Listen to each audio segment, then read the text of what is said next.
আসসালামু আলাইকুম ভিউয়ার্স, কেমন আছেন আপনারা সবাই? আশা করি অনেক ভালো আছেন। আলহামদুলিল্লাহ আমরা অনেক ভালো আছি। তো আজকে সকাল সকাল উঠে দেখেন কবুতরের বাচ্চা নামানোর কাজে আমার ভাসুর আর আমার ভাসুরের আরেকটা ভাসুরের ছেলে আর কি, এটা আমার বোনেরও ছেলে। তো দেখেন আমাকে কেমন ভয় দেখাচ্ছে। আমি যদিও এগুলোকে কিন্তু ভয় পাই না, এরপরে ওর মজা নিচ্ছিল এক কথায়। কবুতরের বাচ্চা নামানো থেকে শুরু করে অনেক কিছুই আজকে করতে হবে। জানি না কাজ কেন শেষ করতে পারতেছি না। এমনিতেই তো অনেক ব্যস্ততার মাঝে দিন কাটতেছে, এর মধ্যে আবার দেখেন এই পাশে যেগুলো আছে এগুলো নামাতে একটু অসুবিধা হয়।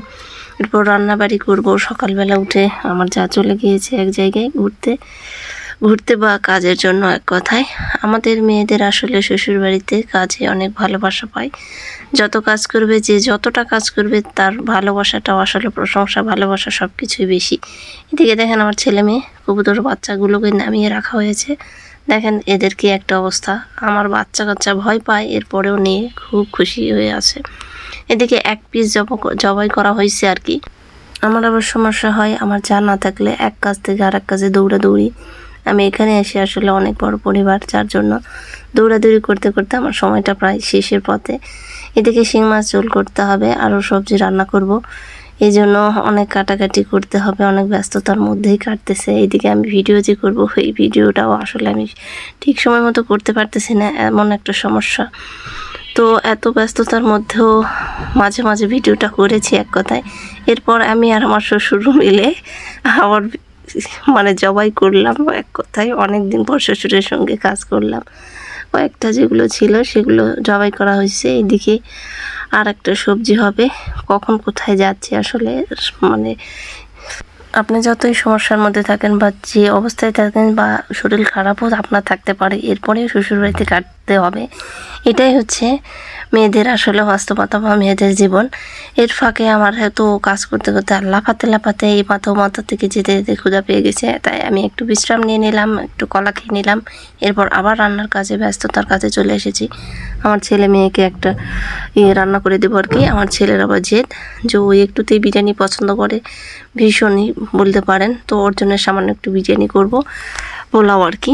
এরপর দেখেন এই একটা রুম, যেটা হচ্ছে গ্রামের বাসার ঐতিহ্য বলতে পারেন। যে একটা ঘরের মধ্যে দেখেন কি পরিমাণ বস্তা হাবিজাবি অনেক কিছু একটা রুমের মধ্যে ছিল, এইটা পরিষ্কার করবে। তো দেখেন মেলের একসে পুরো অ্যাঙ্গিনাতে। এদিকে আবার তাকে দেওয়া হয়েছে যে সারাদিন লাগুক, আপনি বাছাবাছি চালিয়ে যান।